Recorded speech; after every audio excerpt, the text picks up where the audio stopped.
Hello, everyone, and welcome to Wednesday. So I just finished up at the cardiologist, and I had an appointment on Friday, and they said, "Hey, you got to come back in Wednesday." And the only thing that it said was, "You come in for a monitor," and they didn't extrapolate on that in any capacity. So I was like, "Okay, so I must be getting a heart monitor that I'll probably have to wear for a day or two to, check my symptoms and report back to them, give them some data." That's all that I assumed, and I got in today and found out that I'm actually going to be wearing the heart monitor for 2 weeks, which is fine, but that's just much longer than I expected, and I didn't really have anything to go off of. So how it works, for those who are not aware, is it's like when you do an EKG and you get the little sticky things that have the metal parts that you connect. It's that. There's 3 of them, and then they connect to an actual box. And I'll show you the actual box. If I lift up my shirt here, you can see this thing that I wear. And it's 5G, because we live in the future. So it's always just sending the heart data to the cloud.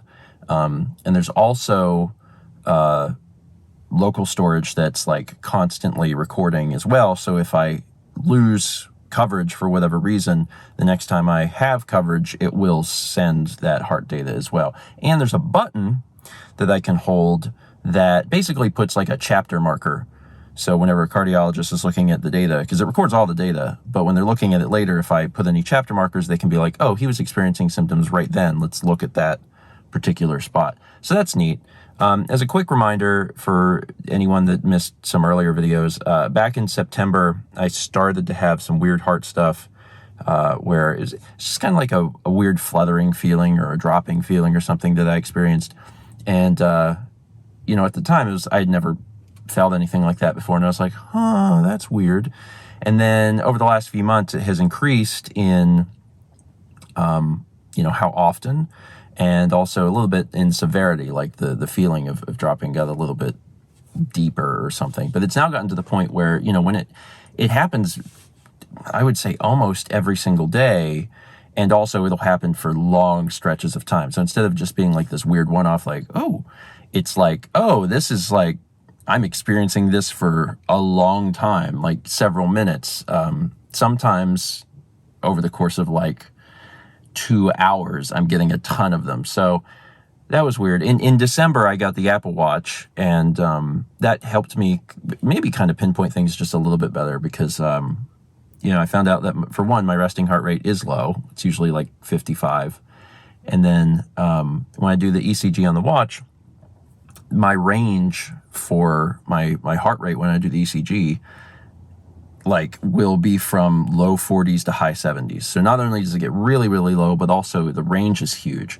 And that's fairly consistent when I'm experiencing those symptoms. So, that's the reason, that I wanted to check with the cardiologist and kind of learn stuff the best I could. So, I'm going to be wearing this thing for 2 weeks. Obviously, I take it off in the shower. I have an entire briefcase full of like batteries and more of the sticky things to change whenever I get out of the shower.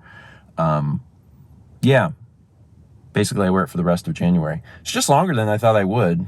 I feel like I've worn a heart monitor before. I've had brain monitor before, where they stick a bunch of the electrodes in your head. I think I might have had a heart monitor as well, like a decade ago. I don't remember.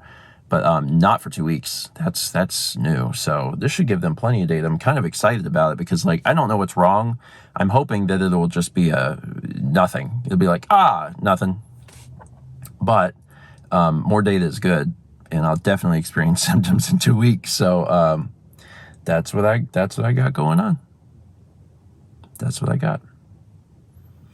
All right. I need to go get some things from the Costco. Mal's at home. She had another appointment this morning, so she couldn't come. The only thing that sucks, and it's not a big deal, I don't care, but it's kind of bulgy, right? So I got this thing just bulging out. Again, I don't care, whatever. And there's nothing I can't do either. I can still exercise and everything with it. So it doesn't really restrict me. That's kind of nice. Okay. It's fine. Let's go home. With an absolutely beautiful day. Yeah. It is 68 degrees. It's a little overcast, but like the temperature is beautiful. Yeah. Yeah. Yeah, it doesn't even matter because it's just so nice. I'm in a short sleeve t-shirt and I'm walking. I got my robot friend. I decided I'm gonna call it a robot friend. I'm gonna get real close. I'm gonna be friends with this thing. For 2 weeks. For 2 weeks until February. Me, why I was like, wait, why does that sound familiar? And I remember me and my robot friend. Yeah. So for dinner tonight, Brandon is joining us. Hi. And it's also special because Mao is using this new toy. This is the Instant Pot from Christmas. And we're making some, well, I say Butter chicken. Mao is making butter chicken. And this is the first time you've gotten a chance to use it. It smells incredible. Thank you. It smells real, real good. It makes jingles. It does? And because it was a Christmas present, it played Christmas carols when the food finished. Yeah. That was very impressive. Yeah, I didn't film it, but briefly we all caroled. Mm-hmm. It was really sweet. And actually, it has a feature built in where it rates your performance and then it applauses. And it applauded for a long time. Everybody clapped. It clapped several times. Instant Pot claps. The instant. Well, this part just does this over and over. Okay, so we'll be eating this shortly. You've never made butter chicken before, have you? No, I have not. Do you have insight into the ways in which it is different from tikka masala? No. I don't. Well, perhaps a viewer can help us. That looks really good. I mean, really, really good. It tastes pretty good. Yeah, I did a photo of Mal's because looks better on a plate than a bowl, but I'm looking forward to giving this a shot. Anytime we've made tikka masala in the past, it's always been really good, and this is similar. I'm just not sure in the exact ways it is similar. There is a little bit of a kick at the end, but it's not bad at all. Yeah. It's butter It's very chicken. mild. Yeah. It's just a little bit at the very end. It's butter chicken. It's not spicy at all. It's not supposed to be. First off, it's very good.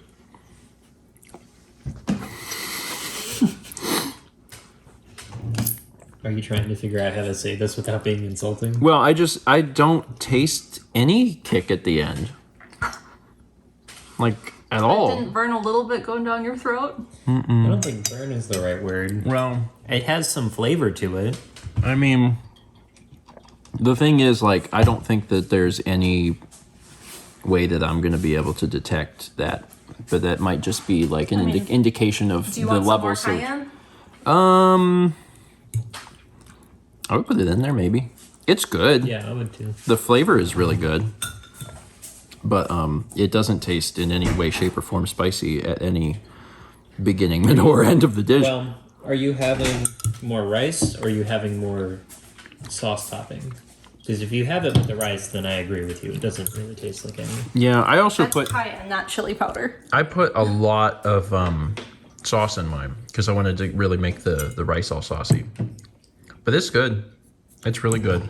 I wouldn't mind having a spicier version of this, but maybe that's just using some cayenne. Anyway, this is good. This is a good way to break in the pot, too. Mm-hmm. How'd you like it? Because, like, the one thing that I noticed, and I'm not really filming it from here, but there's a really big display on it. Yeah, it's a really nice one. Because it has the air fryer top, so we'll have to try that at some point. Yeah. But it was easy. It was basically a slow cooker, but fast. So, Because like this chicken turned out super tender. Yeah. So a fast cooker. Mm-hmm. Oh, okay. Yeah, but it has the same effect as a slow cooker. So a fast slow cooker. Yes, it's a fast An slow oxymoron cooker. Yes. cooker. You really did pull something off there, did you, bud? What did he do? He stepped around this. Oh, yeah. Well, he's a cat. He can do anything. Well, he did. I'm impressed. Yeah, that's what cats do. Cats just kill me. Just a little bit later, and Brandon just left. It was nice to have dinner with him and hang out a little bit. The Instant Pot worked really well.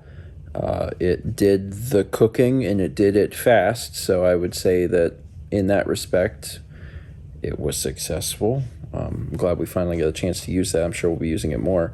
And the first day with my monitor, it's fine. I don't want to say like I'm struggling emotionally with it, because I don't think that that's quite accurate. It's not that. It's a bit of a drag, I think, because it is a constant reminder, literally a constant reminder when I have this on, that like, something's not quite right, and you're testing for it, you know. And it's not that it's got me necessarily like capital B bummed, but it is one of those things of like, oh, I can't really get away from this.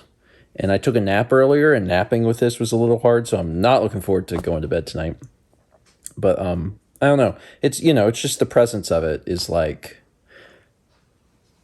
I don't know. It's hard to explain. It's not an awful thing. It's just this like mild sensation of like, you are, you know, having a thing done, you know, to make sure that everything's okay. And like, I hope everything is okay, but I think that the constant physical reminder kind of sucks. And the fact that I have to wear it for 2 weeks sucks.